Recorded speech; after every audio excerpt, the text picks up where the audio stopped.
Enquanto Estados Unidos e China travam uma guerra comercial bilionária, o Brasil pode estar prestes a assumir um papel que ninguém esperava: substituir os Estados Unidos na venda de soja para o maior mercado do mundo. Mas nós vamos abrir espaço agora aqui no Jornal Gente para discutir um pouco mais a soja brasileira e os impactos que esse assunto está tendo no mundo. Para falar mais sobre isso, a Thaís trouxe a informação no último bloco aqui de que a China diz que a soja do Brasil pode substituir a americana. Nós estamos em contato com o professor emérito da Fundação Getúlio Vargas, Roberto Rodrigues, que vai nos trazer algumas considerações a respeito desse assunto. Temos bala na agulha para brigar com os americanos nesse assunto? Queria saber a sua expectativa para essa guerra comercial e o Brasil tirando proveito disso, hein, professor? Bom dia. Bom dia, Pedro. Bom dia, Thaís. Bom dia, Sônia. Bom dia, Claudio Alberto. Pedro, bala na agulha não temos não, mas soja no campo nós temos bastante, viu? De fato, o que aconteceu no primeiro mandato do presidente Trump, quando houve a grande crise com a China se transformou num comprador impressionante para nós aqui na soja. Não só na soja, milho, carne, algodão e outros produtos ligados à agricultura também. Houve uma expansão impressionante. Vou dar um número para vocês. No ano 2000, a China era 2,7% do mercado agro brasileiro. 2,7%. No ano passado, foi 30%. Então, um crescimento impressionante e boa parte se deveu exatamente à crise entre Estados Unidos e China no primeiro mandato do presidente Trump. Hoje, Pedro, há uma chance realmente de a gente aumentar as exportações para a China. Mas é um crescimento menor. Haverá um crescimento mais menor do que foi no passado. No passado o salto foi impressionante. Agora temos chance de crescer um pouco mais na soja, um pouco mais também no milho e em carnes, mas não na mesma velocidade e expansão que houve no primeiro período do presidente Trump. Ministro, bom dia. Mais uma vez aqui, bem-vindo ao nosso programa. Eu queria saber o seguinte, uma situação como essa, de aumento, né, ainda maior das exportações de soja, particularmente para a China, não torna o Brasil excessivamente dependente desse cliente? Quer dizer, a China é conhecida eles são muito duros na negociação, né? Eles botam ali os preços na bacia das almas, né? Isso realmente pode ser vantajoso para o Brasil? Eu me refiro ao médio e longo prazo, e além do mais, eventualmente superada essa confusão aí de tarifas, o Brasil não tende a perder esse mercado que pode conquistar como decorrência da crise? Olha, Claudio Alberto, a preocupação realmente é procedente. Vamos imaginar os dois lados. O Brasil dependeria mais da China e a China mais do Brasil. Então haveria uma co-representação de dependência, tá certo?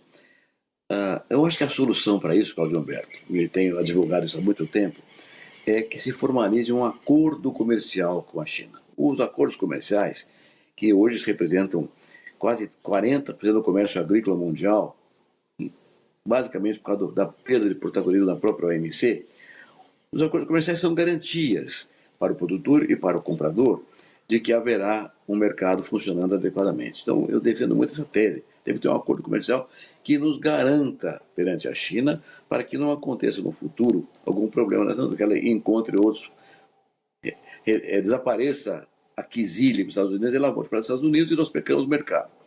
Eu me lembro muito, Claudio Pedro, você é muito jovem ainda, mas eu me lembro muito no final dos anos 40, 50, quando o Brasil era o grande exportador mundial de café e os preços foram subindo e outros países passaram a produzir café. De repente, no começo dos anos 50, o que aconteceu?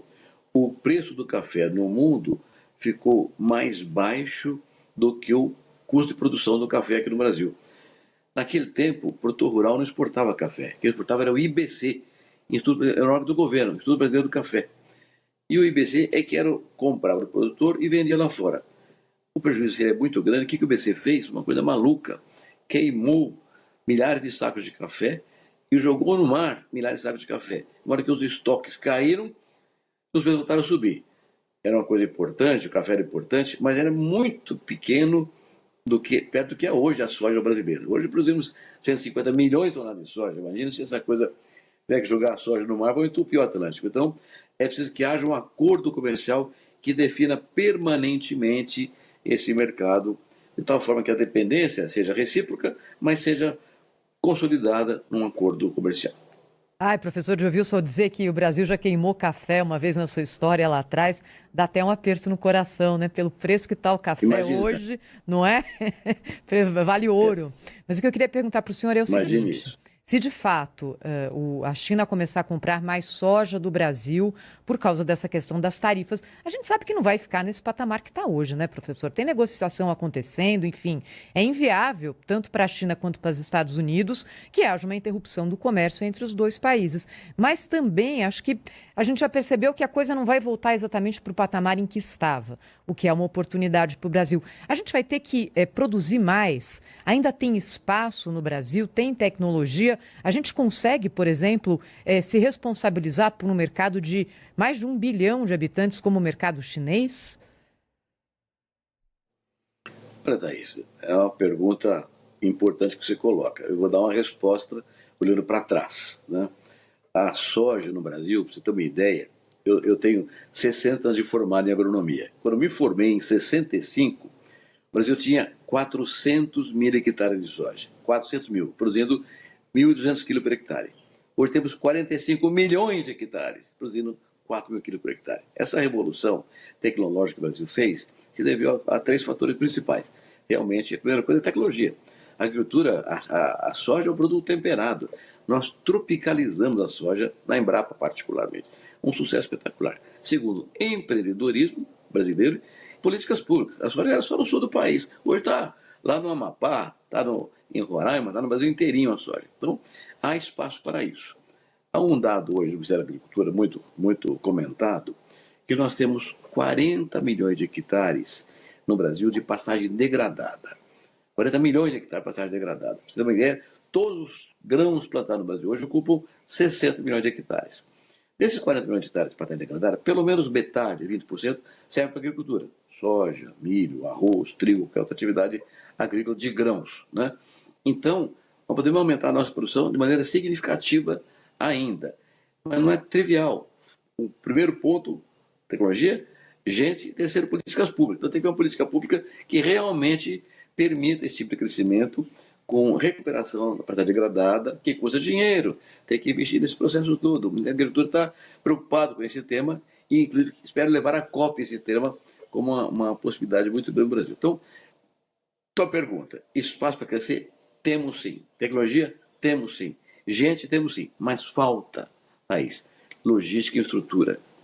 Nós fomos centro-oeste nos anos 80, do século passado, com competência técnica, investimento, mas o trem não foi, o armazém não foi, a estrada não foi, o porto não foi. Então, falta muito investir em estrutura para a gente possa garantir esse tipo de coisa. E falta acordo comercial que consolide a condição de crescimento e não represente uma perda no futuro.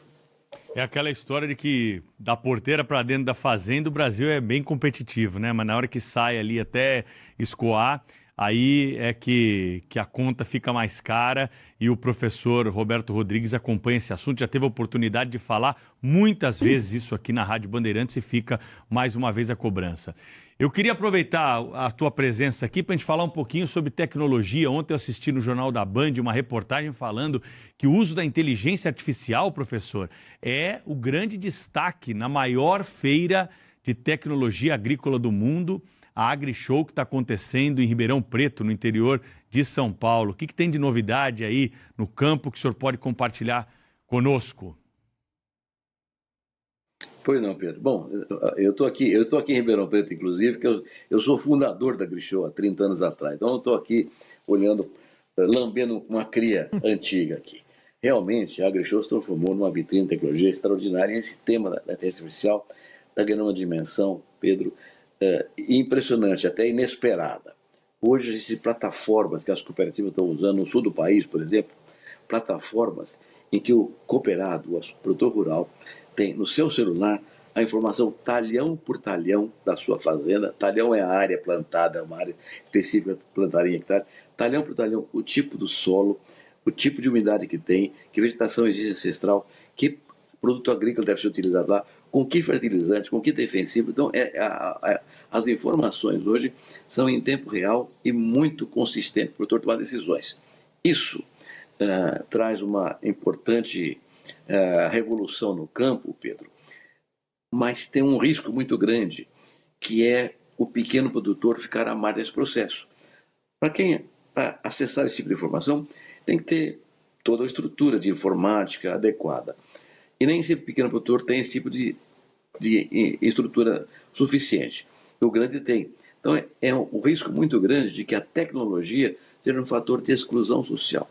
O que significa que as cooperativas agropecuárias do Brasil, que já são muito modernas, muito eficientes, têm um novo papel: usar a inteligência artificial de forma coletiva para que todos os cooperados, pequenos, médios ou grandes, participem do mesmo acesso à tecnologia. É uma coisa revolucionária, vai ter muitas vantagens para o agro brasileiro.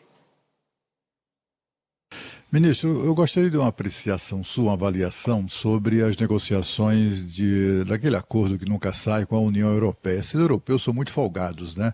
Eles atuam de maneira como se foram inimigos do Brasil, né? da agricultura brasileira, inventam mentiras, falam sobre coisas horrorosas para prejudicar as exportações brasileiras do agronegócio, e também criam dificuldades para esse acordo com a União Europeia. O senhor tem alguma expectativa ainda positiva em relação a esse acordo?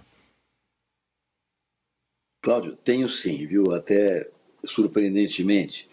Eu imagino que essa ação muito ampla do Trump na área comercial vai mudar a geopolítica global, e a política comercial claramente vai mudar. E eu imagino, Cláudio, que haverá um conjunto de novos grupos de países trabalhando, procurando se defender do processo que está acontecendo em termos globais hoje. E a Europa é um continente que demanda uma atividade econômica mais forte, que ela está perdendo espaço.